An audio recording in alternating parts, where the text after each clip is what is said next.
tous et bienvenue à l'événement virtuel d'aujourd'hui, Façonner l'avenir de la qualité et de la sécurité ensemble. Je suis Lynn Stevenson, coprésidente du Conseil d'administration d'Excellence en Santé Canada. C'est difficile de vous expliquer à quel point je suis heureuse de pouvoir présenter notre nom et notre nouvel organisme. C'est presque comme le meilleur anniversaire qui soit. Nous sommes ravis d'accueillir des conférenciers et des participants de tout le Canada, voire du monde entier. J'aimerais cependant commencer par reconnaître le territoire non cédé des Premières Nations Inuit et Métis sur lesquels je me retrouve, ainsi que les participants de partout au Canada. Nous nous réunissons aujourd'hui, en ce qui me concerne, sur le territoire des nations esquimalt de la Colombie-Britannique à Victoria. À titre d'organisation nationale, vous le savez peut-être, nous travaillons avec des organisations et des communautés partout au pays et dans les territoires d'un grand nombre de Premières Nations, d'Inuits et de Métis. Dans le cadre de notre engagement en faveur de la réconciliation, nous voulons être orientés par le point de vue des Métis, des Premières Nations et des Inuits pour encourager l'apprentissage partagé et encourager l'humilité ainsi que la sécurité culturelle au sein d'Excellence en Santé Canada. Il y a plus d'un an, nous avons entrepris de fusionner l'Institut canadien pour la sécurité des patients et la Fondation canadienne pour l'amélioration des services de santé afin de créer une nouvelle entité. Nous estimions, comme dirigeants des deux organismes, que nous avions une occasion en or d'offrir des services plus sûrs et de meilleure qualité en partenariat avec les patients. En travaillant avec des partenaires comme vous, nos organismes respectifs avaient beaucoup produit et nous avons beaucoup de fierté par rapport à cet héritage. Or, nous savions qu'il restait encore beaucoup à faire. Malheureusement, il existe des lacunes persistantes dans la qualité et la sécurité. Les préjudices involontaires dans le secteur de la santé sont la troisième cause de décès au Canada. La COVID nous l'a bien montré. Au Canada, près de 9 personnes sur 10 souhaitent recevoir des soins sûrs et pertinents plus près de chez elles. Pourtant, près de la moitié des Canadiens déclarent que l'affection pour laquelle ils se sont rendus aux urgences aurait pu être traitée ailleurs si les soins avaient été disponibles en temps utile. En créant un organisme unique qui se concentre sur la qualité des soins et la sécurité des patients, nous voulions contribuer à faire évoluer cette situation. En nous unissant, nous aurions également une plus grande capacité de travailler avec des partenaires comme vous. C'est pourquoi nous avons sondé le terrain pour prendre le pouls de ce que pensaient les autres de cette fusion. Et nous avons entendu un fort soutien en faveur de cette fusion. Nous savions qu'ensemble, nous pouvions apporter une amélioration généralisée et durable à la qualité des soins et à la sécurité des patients. Ce que nous ne savions pas, cependant, c'est que dans quelques mois, les systèmes de santé du monde entier seraient appelés à réagir à la pandémie de COVID-19. Et je suis fière de dire que nous avons relevé le défi avec brio. Aujourd'hui, les systèmes de santé s'adaptent à la pandémie grâce à d'importantes innovations. Et nous estimons que comme entité fusionnée, nous pouvons contribuer car nous avons un impact auprès d'un grand nombre d'organismes, de collectivités et de personnes. Les raisons de s'unir pour saisir cette occasion sont encore plus fortes aujourd'hui qu'au début de cette aventure l'année dernière. Et nous ne pourrions le faire sans vous. Nous voulons agir en partenariat avec vous. Alors commençons. Je vais céder la parole à notre présidente et chef de la direction, Jennifer Zelmer, qui vous en dira un peu plus sur notre nouvel organisme et sur notre panel. Merci. Merci Lynn et un accueil très chaleureux à tout le monde qui se joint à nous virtuellement de partout au Canada et même d'ailleurs dans le monde. Merci également de vous présenter dans la boîte de clavardage. Comme Lynn le disait, je suis Jennifer Zelmer et pour la toute première fois, je peux dire publiquement que je suis présidente et chef de la direction de Excellence en Santé Canada. Et j'en suis ravie. Je me trouve ici sur le territoire non cédé des peuples algonquins Anishinaabe et je suis très heureuse de pouvoir y vivre et y travailler. Quelques questions administratives avant de commencer et quelques présentations. Et ensuite, nous passerons à la présentation de l'organisme. Alors, vous avez entendu Lynn Stevenson, coprésidente du conseil d'administration. Elle est accompagnée de Ron Goose, coprésident également du conseil d'administration, qui prendra la parole à la toute fin de ce webinaire. Vous m'entendrez moi, évidemment, et Marianne Darpino, qui animera le panel. Alors, nous avons des invités chevronnés et nous sommes ravis qu'ils soient parmi nous. Alors, quelques questions d'ordre administratif. Cette séance est enregistrée. Si vous avez des difficultés techniques, n'hésitez pas à le signaler dans la boîte de clavardage et Dalal tâchera de trouver une solution à vos problèmes. Sachez que l'interprétation simultanée est disponible. Vous pouvez choisir la langue de votre choix dans le menu en bas de votre écran Zoom.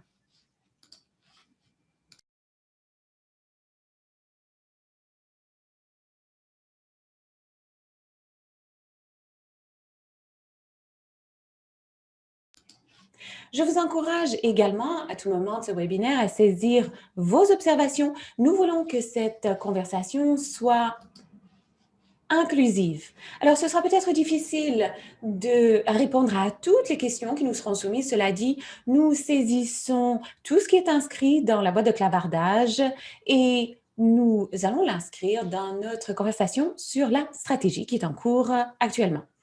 Alors, ces questions étant derrière nous, passons à présent à mon rôle. Alors, permettez-moi d'abord de parler d'un point de vue personnel. Comme vous, j'ai vécu des soins de très grande qualité. Par exemple, fin de soins de vie qui respectaient les volontés d'une amie ou alors des soins d'experts compatissants dans ma famille qui ont permis à une proche d'avoir accès à de meilleurs traitements et des traitements plus appropriés sur le plan de ses antipsychotiques. Mais j'ai également vu des soins préjudiciables. Un membre de la famille qui est infecté d'hépatite C en raison d'une chirurgie qui a mal tourné, de mauvaises communications qui ont mené à de mauvais diagnostics, une amie avec un problème de dos qui est associée au fait qu'elle ait levé, soulevé un patient sans aide. Alors, j'ai vu la situation d'un côté comme de l'autre. Comme Lynn le disait, Excellence en Santé Canada est née de cette croyance que tout le monde mérite des soins de qualité au Canada et cette reconnaissance que nous ne sommes pas arrivés à l'objectif. C'est pourquoi nous réunissons l'ICSP et la FCISS pour réunir des gens talentueux, créer des partenariats avec l'ensemble d'entre vous pour façonner l'avenir de la qualité et de la sécurité ensemble. L'excellence est au cœur de nos activités. C'est une vocation qui exige inclusion et une volonté de définir des objectifs ensemble, de décloisonner nos activités et ce, au beau milieu d'une pandémie. L'excellence est la raison pour laquelle nous sommes réunis, car nous savons que c'est ce que vous tâchez de réaliser tous les jours et nous voulons vous accompagner, main dans la main, afin de prodiguer des soins de plus grande qualité. Alors, nous avons commencé ce périple il y a environ 1 an. Nous avons eu des votes de la part des membres au mois d'août qui nous ont mené à annoncer le nouveau CA et la nouvelle équipe de direction en octobre. Puis, aujourd'hui, nous partageons le nouveau nom de l'organisme et nous ouvrons un nouveau livre. Nous allons faire ce travail en faveur de l'excellence en santé par 4 moyens. Trouver et faire la promotion des innovations, les points brillants et les liens qu'on peut établir entre eux. Deuxièmement, d'alimenter l'adoption et la mise à l'échelle de ces innovations. Tâcher d'au-delà des projets pilotes pour veiller à ce que tout le monde ait accès à ces innovations éprouvées. Troisièmement, reconnaître que nous devons renforcer notre capacité, sachant que nous voulons renforcer cette capacité pour atteindre cette excellence en santé. Et enfin, faire de la bonne chose à faire, la chose facile à faire, en encourageant les changements qui nous permettent de tendre vers l'excellence en santé. Chemin faisant, nous allons nous concentrer sur la qualité et la sécurité. Nous allons chercher des soins équitables, culturellement sûrs. Nous allons inscrire l'expérience vécue et le point de vue des patients dans notre travail. Et comme Lynn le disait, nous serons orientés par les points de vue des Autochtones pour encourager l'amélioration des relations et de l'apprentissage qui permettent cette sûreté culturelle et l'humilité à la fois au sein d'Excellence en santé Canada, mais aussi au sein des systèmes de santé partout au Canada. Et cela nous concerne tous. Alors, sans plus tarder, et de nouveau, je souhaite vous remercier d'être des nôtres. Je vais céder la parole à Marianne Darpino qui présentera notre panel et qui lancera la conversation. À vous, Marianne. Merci, Jennifer, et merci, Lynn, d'avoir mis la table pour cette conversation. Alors, quel plaisir pour moi que d'être parmi vous à titre d'animatrice pour cet illustre panel. Je suis très heureuse de pouvoir célébrer le lancement d'Excellence en santé Canada avec vous, avec la promesse du printemps dans quelques instants. Alors, je me joins à vous de l'Ontario, un territoire qui est le territoire ancestral des Haudéchaunie, des Anishinabek et des Mississauga du Crédit. C'est véritablement une occasion pour nous de passer du temps avec beaucoup de bons amis de l'ICSP et de la FCISS qui sont des nôtres et de partager cet engouement, comme le disait Jennifer, tandis que nous lançons Excellence en santé Canada. Et je crois que vous êtes nombreux à partager cet engouement en raison de l'engagement partagé en faveur des soins plus sûrs qui continuent de nous permettre de renforcer la qualité et la sécurité avec les Canadiens et pour les Canadiens. Je crois que cette collaboration est ce qui est à la base de Excellence en santé Canada. Vous avez sans doute joué un rôle dans l'établissement des fondements des organismes qui ont précédé Excellence en santé et ces fondements reposent sur les points de vue des personnes et des groupes que nous voulons aider en partenariat avec les patients, les peuples autochtones, les dirigeants et les prestataires de partout au Canada. C'est essentiellement au cœur du travail que l'on se propose de faire avec et pour les Canadiens. Alors, sur ce, je souhaite accueillir un panel dynamique de collègues qui se joint à nous pour présenter ces perspectives. Nous partagerons des réflexions sur la création de ce nouvel organisme. D'abord, Marianne Crowe, directrice générale, Association des gestionnaires en santé des Premières Nations, Heather Thiessen, patiente partenaire, groupe de travail stratégique de SC, et Margaret Melanson, vice-présidente, qualité et soins axés sur les patients, réseau de santé Horizon. Donc, membre du groupe de travail de direction du CA. Heather Thiessen, je devais le signaler, est également membre de ce groupe de travail. Alors, bonjour à vous trois, Marion, Heather et Margaret. Alors, nous commençons cette conversation avec quelques questions pour orienter notre conversation.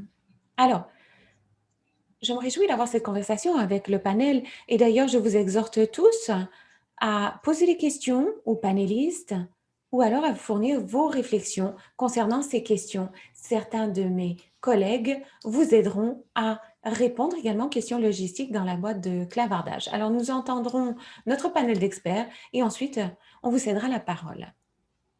Alors, nous savons, comme Lynn y faisait allusion, nous savons que les soins de santé sont devenus de plus en plus complexes depuis un an.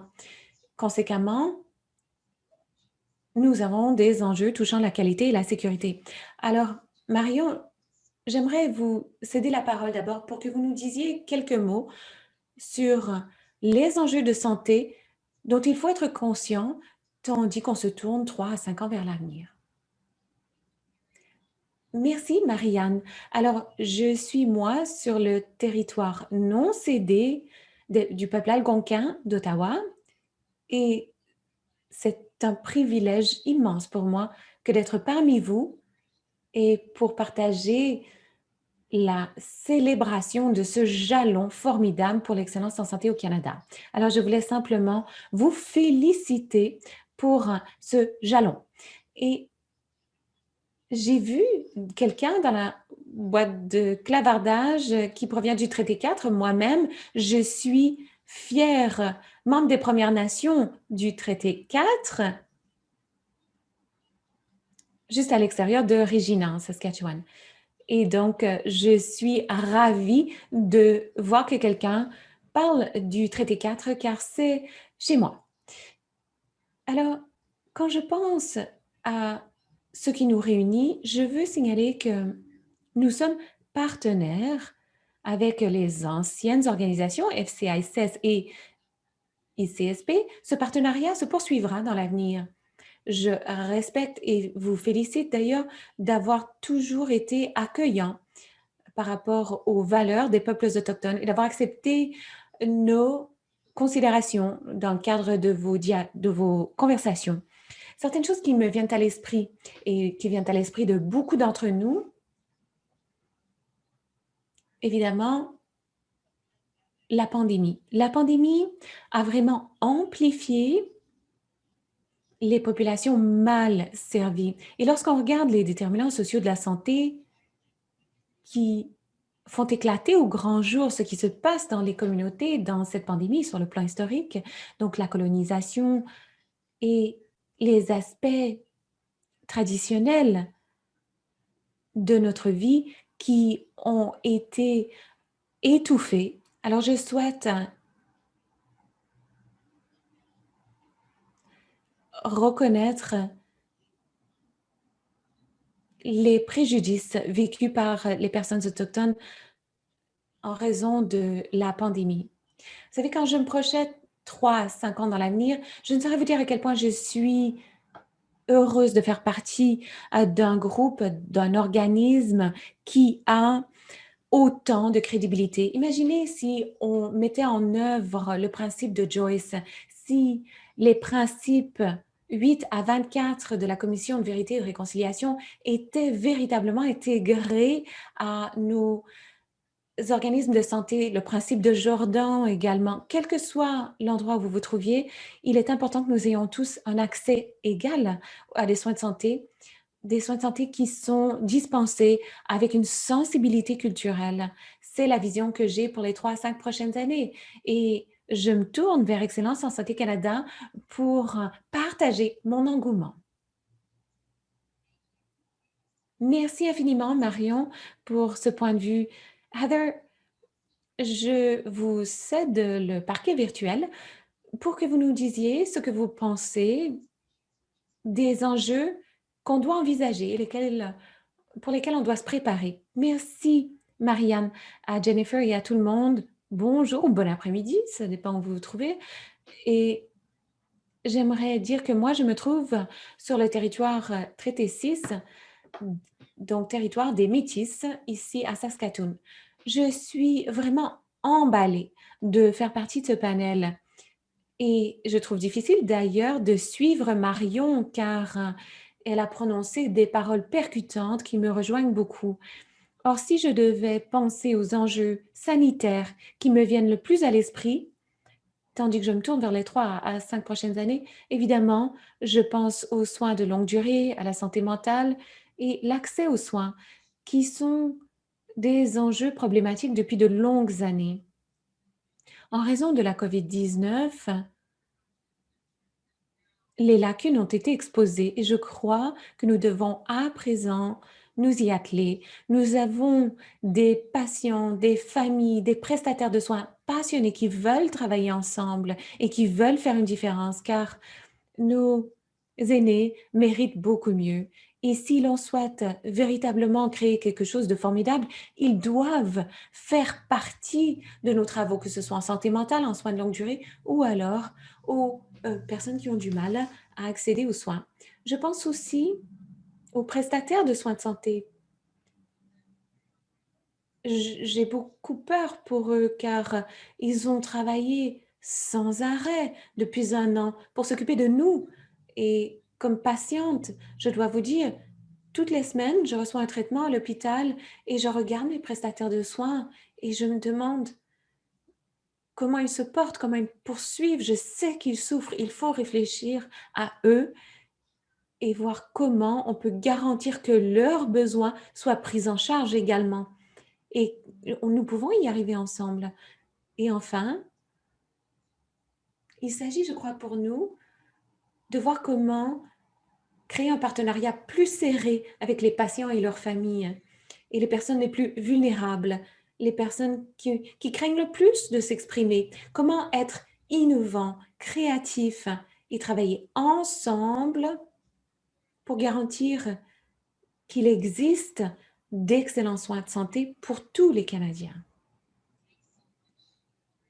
Merci infiniment, Heather. Je pense que ce que vous dites trouve écho chez nous tous. J'aime beaucoup ce concept de trouver des nouveaux moyens de créer des partenariats avec les patients et leurs familles. C'est-à-dire qu'il y a une véritable passion, une volonté de le faire. Merci infiniment d'en avoir parlé. Margaret, je vous cède à présent la parole pour que vous nous parliez de votre point de vue concernant les enjeux les plus importants pour les 3 à 5 prochaines années. Merci, Marianne. Je souhaite joindre ma voix à mes prédécesseurs pour vous féliciter. Vous savez, Horizon se trouve au Nouveau-Brunswick, sur le territoire non cédé des Mi'kmaq et Malassis. Les enjeux que j'aimerais soulever aujourd'hui sont similaires à ce que vous avez entendu de la part de Marion et de Heather. Nous savons que les systèmes de soins de santé feront bientôt face à une population vieillissante qui aura de plus en plus besoin de soins. Il faut donc voir en amont comment aider ces personnes âgées à vivre bien le plus longtemps possible dans leur collectivité en se concentrant sur la prévention de la maladie. Par ailleurs, la pandémie nous a vraiment montré le besoin d'une plus grande collaboration avec le secteur des soins de longue durée et des services de courte durée, et le besoin est plus criant que jamais. Je pense surtout à la transition des patients et de leurs familles, tandis qu'ils passent du système de courte durée vers le système de longue durée. Mieux soutenir les patients et les familles qui vivent cette transition. Par ailleurs, le système de soins de santé fait face à un grave problème en matière de services de santé mentale et de toxicomanie. Tous les jours, nous entendons des histoires regrettables d'un système qui n'a pas réagi comme il le devrait à ces enjeux. Et nous savons qu'un problème de santé mentale peut avoir un effet sur la famille, l'emploi et le bien-être global de la collectivité. Ainsi, de meilleurs programmes et services pour répondre à ces besoins seront plus nécessaires que jamais au cours des années à venir. Et enfin, j'aimerais dire quelques mots sur l'innovation. Notre pandémie est également la porte qui a ouvert la place, ouvert la voie aux soins virtuels. Nous savons que ces soins virtuels doivent se poursuivre à l'avenir, ainsi que d'autres innovations. C'est ce qui nous permettra d'accélérer notre efficience et notre efficacité, et au final, c'est ce qui nous permettra de réduire les coûts du système. Merci. Merci à vous, Margaret, et merci d'avoir présenter ces réflexions judicieuses. Si je pense à ce que vous avez évoqué, vous tous, vous toutes, enfin, je vous ai entendu dire qu'il faut continuer de se concentrer sur les personnes précarisées et vulnérables, et cela comprend d'ailleurs la première ligne. Et je vous ai aussi entendu dire qu'il faut poursuivre cet élan, continuer sur notre aire d'aller. Et c'est peut-être justement une excellente transition vers la prochaine question, à savoir quelles sont vos priorités concernant le nouvel organisme afin d'être un organisme agile et proactif, de sorte que, en prévoyant maintenant, peut-être qu'on pourra éviter des problèmes dans 3 à 5 ans. Marion, je commence par vous.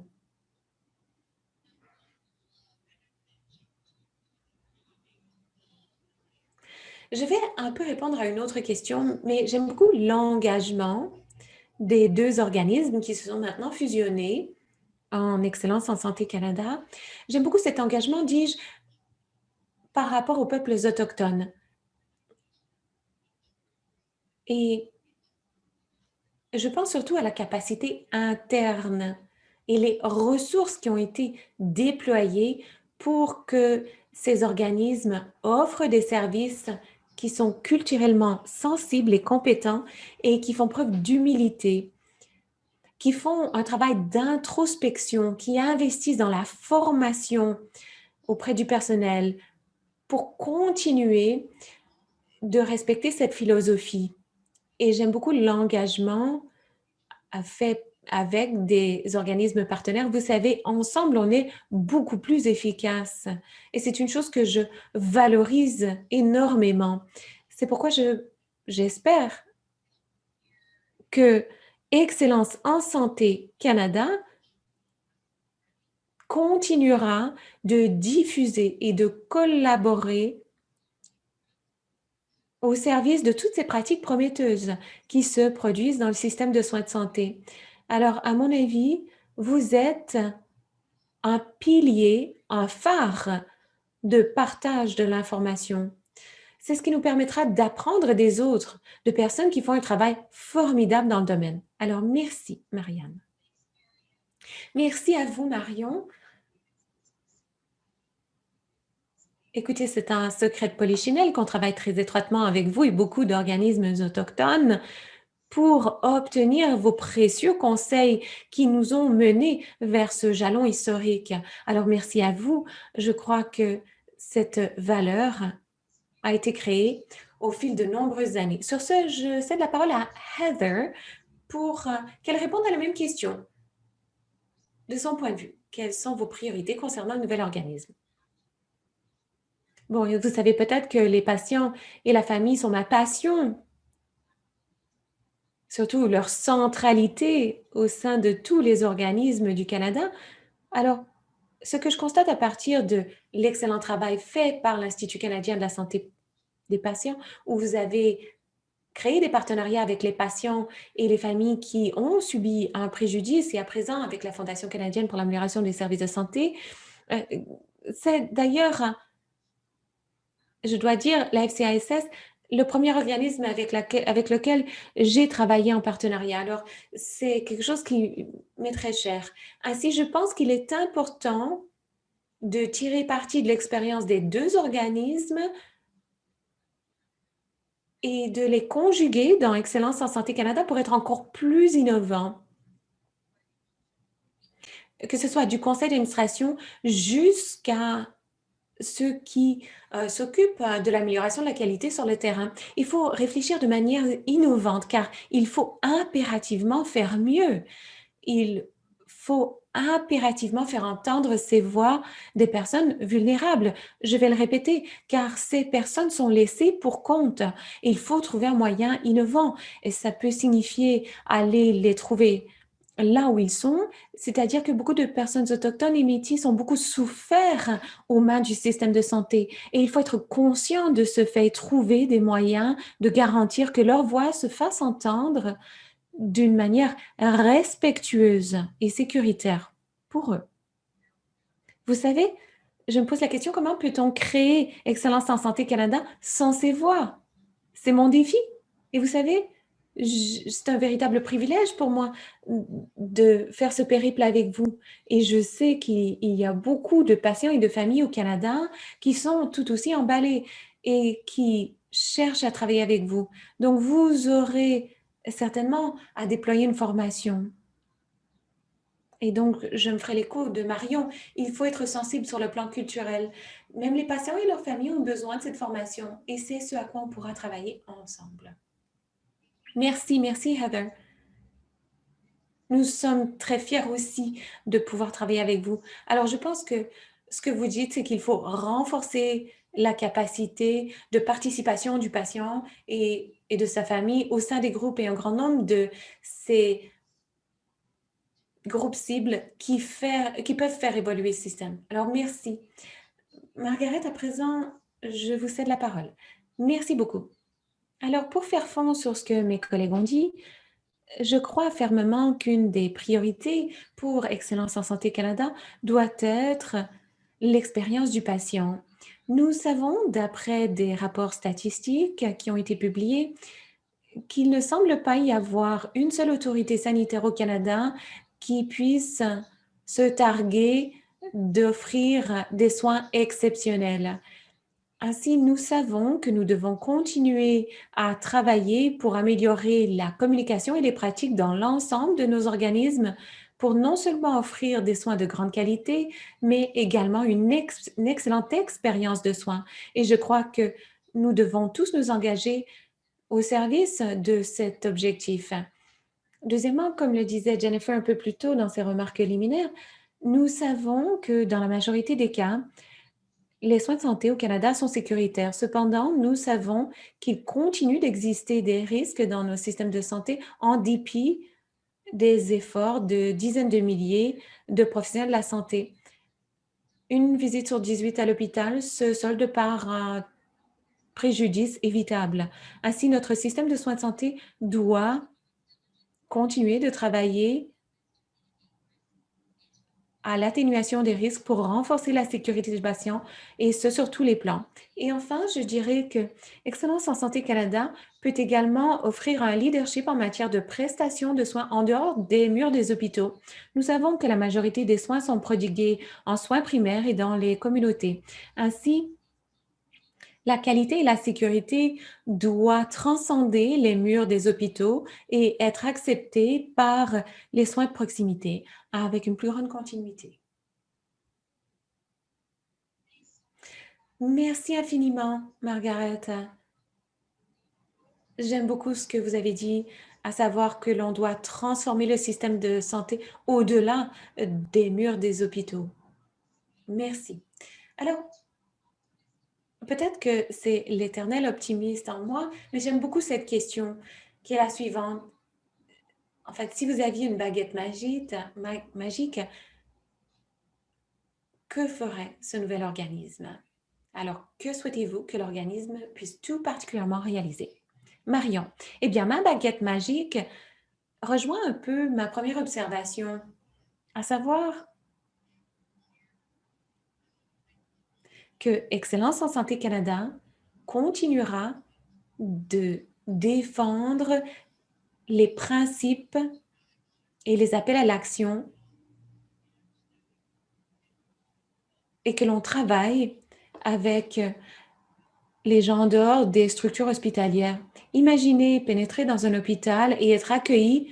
Et là, je décris un hôpital qui existe déjà dans le territoire du traité 4, mais imaginez pouvoir tourner à gauche pour avoir des soins de bien-être holistique ou tourner à droite pour avoir les soins plus conventionnels. Et un monde idéal où on réunit ces deux mondes et où on a même des pharmacies autochtones qui font partie de ce milieu de santé où les aînés font partie de cette équipe de soins de santé primaire. Alors voilà ma baguette magique. Et sur ce, je la passe d'ailleurs à vous, Marianne. Merci Marion. Alors je vais à mon tour remettre cette baguette à Heather. Alors vous savez Marion, je dois dire, ce serait absolument formidable que d'avoir une approche holistique en matière de santé et que tout le monde puisse y trouver son compte en pénétrant dans l'hôpital. Pas seulement les soins conventionnels, mais également ces soins traditionnels. Alors, c'est un véritable souhait pour moi également. Alors, je rejoins votre baguette magique. Alors, je me pose la question, comment peut-on faire mieux en matière de qualité et de sécurité? Deux choses qui me tiennent beaucoup à cœur. Vous savez, lorsque je vous ai entendu dire que vous alliez fusionner, je me disais, c'est logique parce qu'on ne peut avoir l'un sans l'autre. Or, je pense qu'il faut voir au-delà des soins de courte durée, les soins actifs, si vous voulez, pour aider les organismes de par le Canada à apporter les meilleures recherches, les meilleures informations sur la qualité et la sécurité pour le cheminement complet des patients et de leurs familles. Car certains des plus importants écarts sont justement au moment où on quitte les soins de courte durée, qu'on rentre chez soi ou ailleurs, et on est laissé à soi-même. Il faut donc veiller à ce que ce cheminement soit plus fluide pour qu'on ait de meilleurs résultats pour les patients et leurs familles, meilleurs résultats pour les systèmes de santé et meilleurs résultats pour tous au Canada. Merci Heather et Margaret, à vous. Merci beaucoup. Je suis d'accord avec ce que mes collègues ont dit. Nous savons que ce nouvel organisme formidable, Excellence en Santé Canada, est tellement singulier car il pourra conjuguer qualité et sécurité.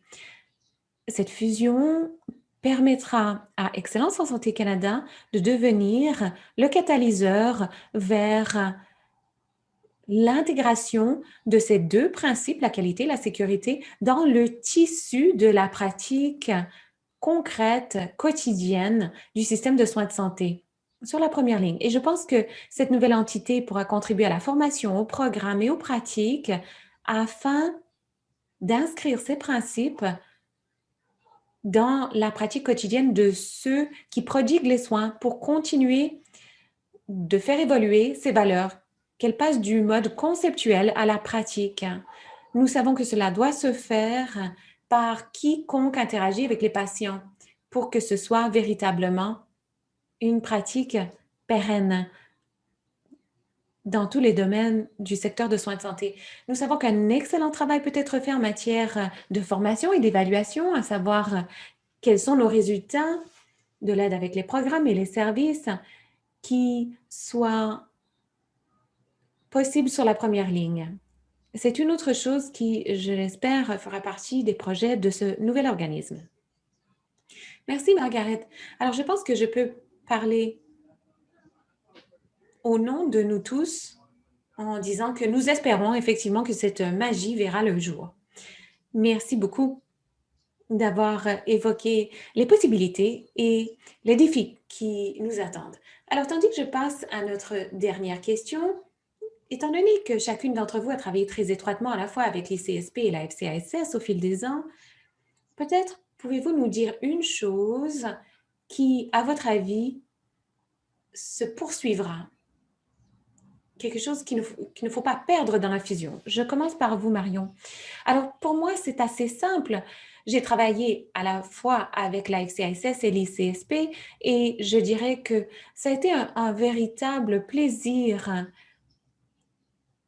que de travailler avec des organismes si humbles qui avaient une véritable volonté d'apprendre dans un cheminement partagé, dans un cadre réciproque. Et je m'en voudrais de ne pas reconnaître que l'Association des gestionnaires de santé autochtones et son conseil d'administration apprécient beaucoup travailler avec ces deux organismes car elles sont véritablement engagées à créer cet avenir meilleur ensemble.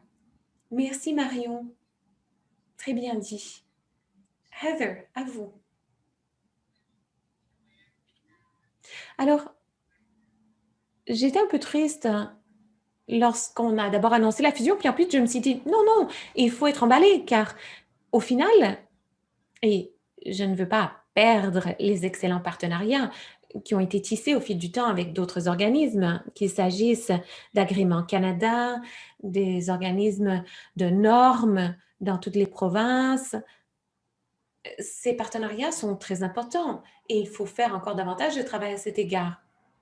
La campagne Meilleur Ensemble de la FCISS, qui a réuni beaucoup d'organismes du Canada pour se concentrer sur les besoins des patients et des familles, surtout avec la présence des proches. La COVID, de nouveau, a remis en question ces principes. On a oublié que les proches ne sont pas des visiteurs, qu'ils sont des partenaires essentiels de soins.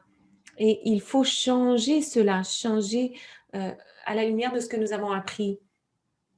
Le travail fait par les deux organismes concernant la fiabilité de l'information et l'innovation, l'aspect créatif que l'on retrouvait à la fois au sein de l'ICSP et de la FCISS qui permettait justement de faire venir des patients et des proches à titre de membres du corps enseignant, de formateurs pour aider les organismes à réaliser leurs rêves, à concrétiser leurs rêves. C'est ce que je ne veux pas perdre et je n'ai pas l'impression que ce sera perdu du reste. Merci, Heather. Et enfin, Margaret, à vous. Merci beaucoup. Alors, s'agissant de ce qu'il serait malheureux de perdre de la part de la FCSS, quand je pense au Canada, je me dis que nous valorisons beaucoup l'inclusion et nous estimons que la diversité est une force. Comme Canadiens, tandis que nous continuerons d'ouvrir nos portes au monde, nous savons que nous avons du travail à faire sur le plan d'élimination des obstacles ou pis encore de la discrimination qui pourrait exister dans nos systèmes. Ainsi, je pense que le travail réalisé par la FCASS et amorcé par la FCASS sur le plan de l'inclusion et de la diversité pour servir les personnes d'origine diverse, c'est très important, un travail qui doit se poursuivre et nous savons que ce travail n'est pas terminé. Nous savons que c'est fondamental pour l'évolution du système de soins de santé canadien et pour la société en général. C'est pourquoi je vous encourage vivement à poursuivre sur cette voie. Je pense qu'on a effleuré la surface à peine et ensemble, on peut encore faire beaucoup de travail pour évoluer au fil de notre évolution de société. Merci. Merci à Margaret, merci à vous toutes. Alors, il nous reste quelques minutes pour prendre vos questions, les questions de nos participants. Alors, nous allons vous céder la place. Alors, ce que nous avons entendu, c'est que à l'avenir, et voici des observations, devrais-je dire, en réaction à la troisième question. Alors, pour l'avenir, la question de la baguette magique, ce qu'on veut, c'est concevoir au service de la différence, se centrer sur la marge pour que personne ne soit laissé pour compte. Je veux aussi me poser la question, qu'est-ce qu'on construit? Pour qui? Quelle est l'asymétrie des pouvoirs? Alors, je vais justement marquer une pause ici et céder la parole à l'une ou l'autre d'entre vous qui souhaiterait réagir.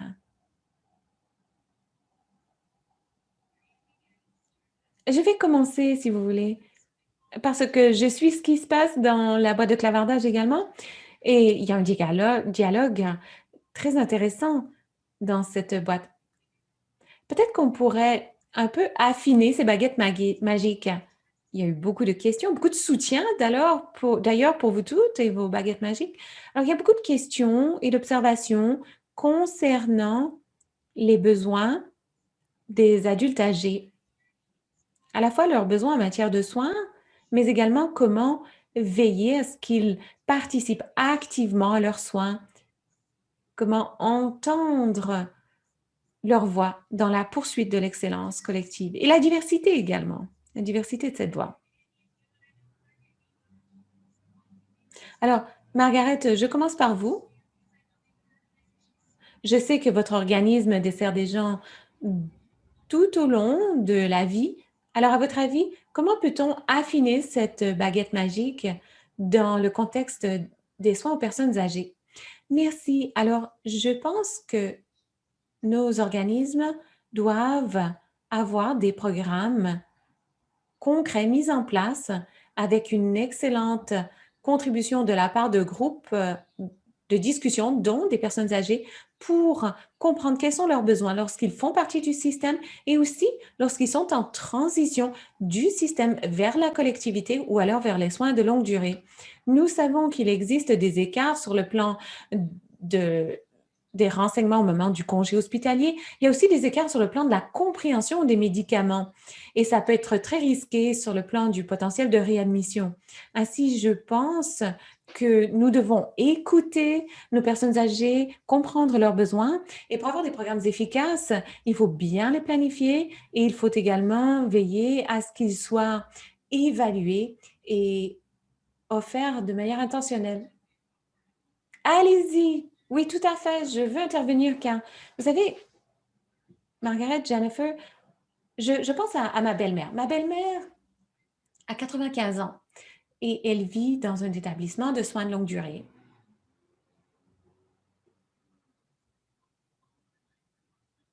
C'est une femme qui a vécu en santé toute sa vie et c'est émouvant d'ailleurs pour moi. Elle est très triste maintenant.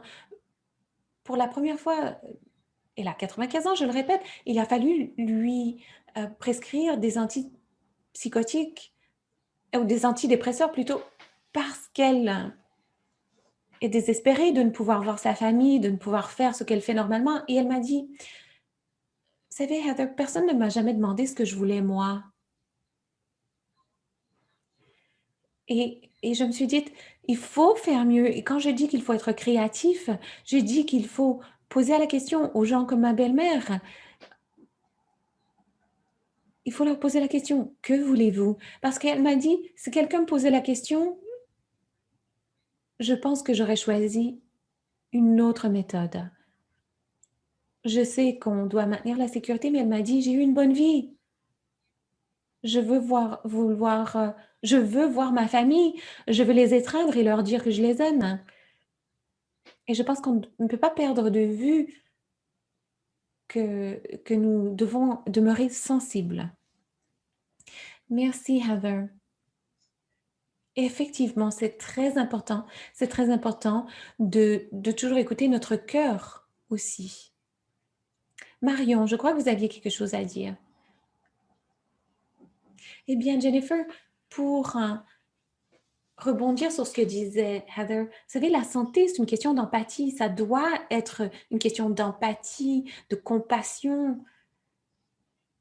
Et quand je pense à ma grand-mère, ma cocoum, comme on dit en métis, lorsqu'elle a été admise en établissement de soins de longue durée,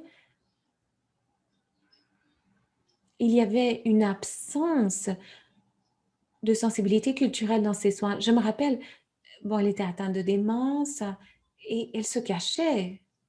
Et c'était parce qu'elle retombait en enfance.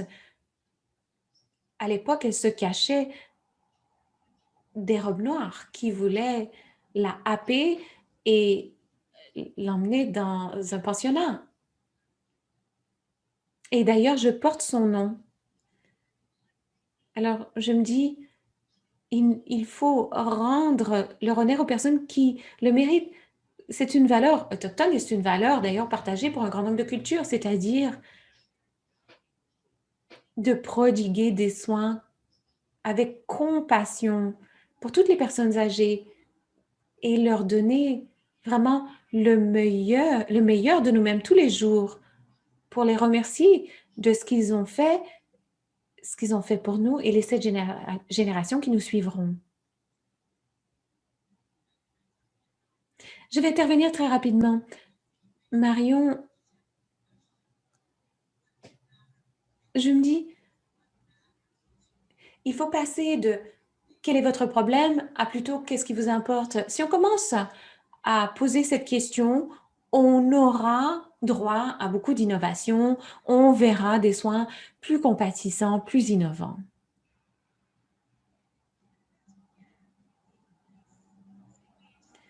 Cela me permet de présenter quelques autres commentaires formulés dans la boîte de clavardage. On a parlé d'idéaux assez généraux, d'objectifs généraux. Vous tous qui avez qui avez travaillé avec nos organismes fondateurs, je crois qu'une des choses qui s'offre à nous grâce à la création de ce nouvel organisme, c'est de déterminer quelles sont les possibilités de diffusion, de mise à l'échelle en matière de sécurité et de qualité. Y a-t-il des domaines précis que vous aimeriez faire ressortir? Y a-t-il donc des domaines que vous aimeriez privilégier? Je dirais qu'il faut être aussi proactif que possible pour aider les personnes âgées qui commencent à perdre de leur autonomie. Par exemple, nous savons que les chutes débouchent sur des admissions hospitalières, des fractures, etc. De pouvoir les sensibiliser à cela et aussi offrir un soutien aux patients et à leurs familles qui commencent à vivre un déclin cognitif. Cela peut être très douloureux à la fois pour le patient comme pour sa famille. Beaucoup de personnes commencent à se sentir impuissants et sont incapables d'en parler. Ainsi, il faut aussi être en mesure d'offrir ce genre de soutien pour ces personnes. J'ai vu d'ailleurs dans la boîte de clavardage quelqu'un qui parlait de soins éclairés par les traumatismes. C'est un principe qu'il faut effectivement épouser et je dois dire qu'il faut l'approfondir, à savoir comment le déployer, car les gens ont leurs antécédents qui leur sont particuliers, qui leur sont propres. Il faut les reconnaître tandis qu'on met au point des plans de soins pour eux et avec eux. Merci, Margaret. Je vois beaucoup de personnes hocher de la tête. Alors, je pense qu'on vous soutient. Heather, Margaret, merci d'en avoir parlé, car je suis patiente qui ait subi des préjudices aux mains de ce système de soins de santé. Et je me rappelle souvent quels sont les cas où j'ai senti un élément déclencheur qui était traumatisant pour moi. Je pense qu'il faut sensibiliser les prestataires pour qu'ils y soient sensibles, mais aussi pour créer un environnement sûr, non seulement pour les patients, mais leur famille. Par exemple, ma famille a vécu beaucoup de préjudices avec moi. Et donc, ça m'attriste beaucoup parce que ma famille a voulu me protéger sans en être capable. Et donc, il faut continuer de se concentrer sur cette réalité. Il faut se poser la question, comment avoir des soutiens suffisants en établissement de soins de longue durée, par exemple, pour que tout le monde se fasse entendre et en garantissant la sécurité de tous. Merci infiniment, Heather. On va donc vous poser une dernière question, car le temps file. Et ensuite, on cédera la parole à Ron Goose qui pourra nous proposer une conclusion. Nous vous avions prévenu que nous allions vous demander de signaler un message clé à retenir de la séance d'aujourd'hui. Alors, quelques personnes ont parlé lors de la dernière série de questions, mais on n'a pas entendu Marion. Alors, Marion, je commence par vous. Eh bien, le message clé que je retiens, c'est d'abord, Heather, merci d'avoir parlé du fait qu'on doit poser aux patients qu'est-ce qui compte pour vous. C'est fondamental. J'aime beaucoup aussi ce que l'on dit sur les soins éclairés par les traumatismes. Si on peut vraiment s'accrocher à certains de ces principes, on prodiguera des soins plus compatissants et plus sensibles. Et enfin, je souhaite remercier tout le monde qui lutte contre cette pandémie. Je vous vénère. Merci. Merci Marion. Margaret, que doit-on retenir de cette séance? Merci. Alors, je vais rebondir sur ce que j'ai vu dans la boîte de clavardage concernant le leadership. Un grand nombre d'entre vous qui participez à ce webinaire êtes des dirigeants, des leaders de notre système de soins de santé et nous savons que ce n'est qu'avec des leaders engagés que bien de ces questions commenceront à évoluer. Ainsi, j'ai l'impression que c'est un point de départ, mais je sais aussi que les collectivités et les groupes comme ceux-ci doivent continuer de se rencontrer pour partager des pratiques exemplaires et pour s'entraider.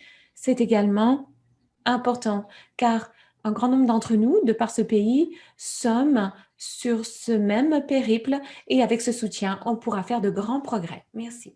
Merci, Margaret. Heather, un message clé à retenir. Eh bien, je dois dire que je me sens vraiment chanceuse d'être entourée de gens qui ont tant de connaissances, qui ont un savoir inouï.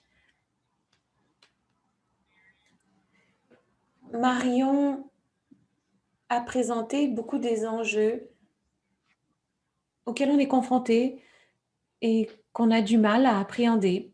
Par exemple, la réaction à la commission de vérité et de réconciliation et ses appels à l'action. Vous savez, c'était intéressant.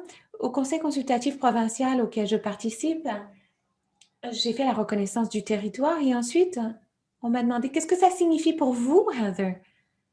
Et je me dis, mais c'est ce qu'on doit faire en santé. On coche une case en se disant, bon, on a fait la reconnaissance du territoire, mais qu'est-ce que ça signifie? C'est ce qui nous permettra d'évoluer en santé. Et c'est ce qui nous permettra de définir ce qui importe pour nous. Et c'est ce qui permettra de créer de meilleurs soins pour tous. Alors, je suis vraiment emballée pour l'avenir, emballée euh, pour les partenariats à venir. Et je suis vraiment très heureuse et reconnaissante. Merci. Merci, merci Heather. Alors, Marianne, je sais que vous et moi allons vouloir exprimer notre reconnaissance non seulement aux panélistes, mais également à tout le monde qui a participé dans les échanges dans la boîte de clavardage et pour quiconque s'engage à améliorer les soins de santé et les conversations et le travail qui doivent se produire, car on ne se fait pas d'illusions, rien ne sera facile, il y a beaucoup de travail à réaliser et il faudra que tous les partenaires mettent la main à la pâte. Alors, merci infiniment à tous. Sur ce, je vous cède la parole, Ron. Merci infiniment, Jennifer. Et avant de commencer, je souhaite quand même reconnaître que Winnipeg se trouve sur le territoire du traité 1, territoire ancestral des Anishinaabe, Cri, Ojibwe, Dene et Dakota, et qui est le berceau de la population métisse. J'aimerais remercier notre excellent groupe d'experts, nos panélistes. Je devais prendre des notes,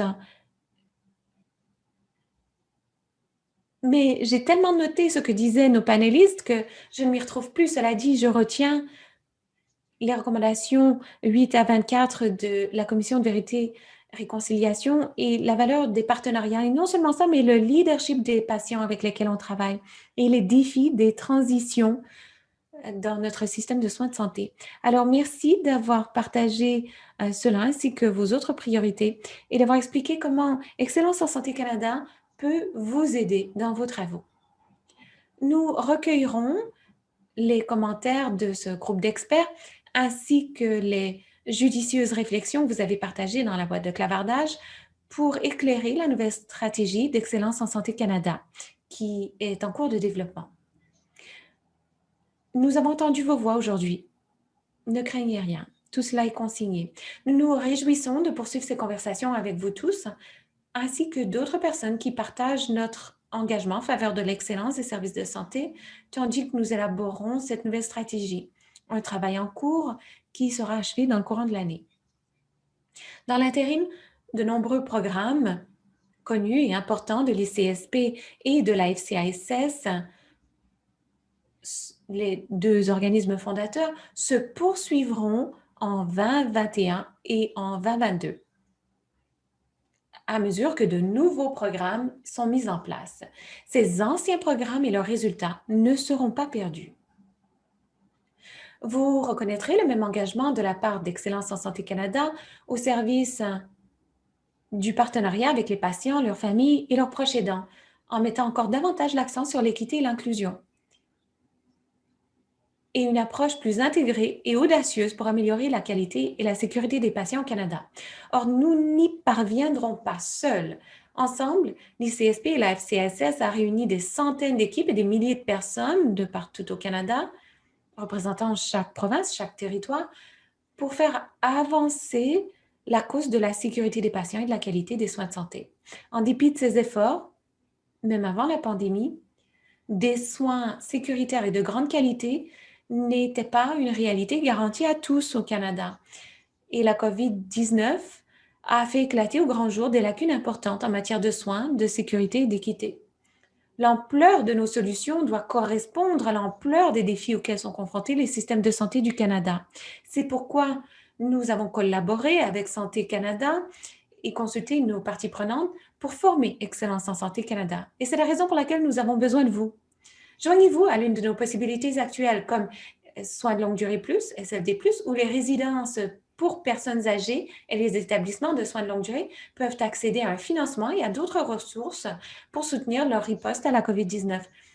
Un programme qui a récemment été élargi pour soutenir les organismes qui s'occupent des personnes sans domicile fixe, ainsi que les services résidentiels de lutte contre la toxicomanie. Notre programme Essentiel Ensemble peut aider à accueillir les partenaires de soins essentiels au sein des équipes de soins en période de COVID-19 et au-delà.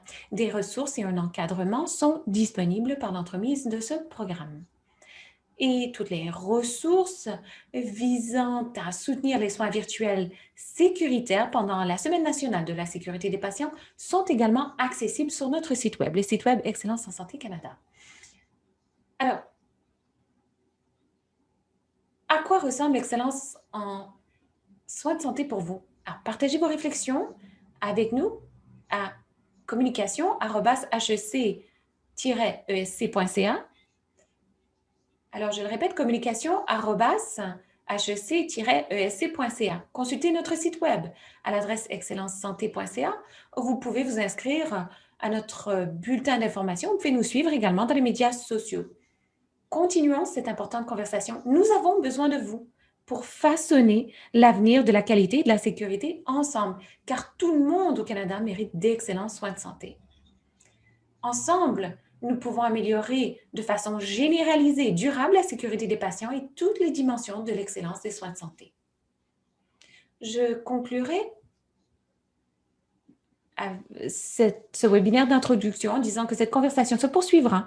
Merci au personnel d'Excellence en santé Canada qui a fait un travail formidable pour organiser ce webinaire, à notre panel d'experts pour ses réflexions et ses commentaires.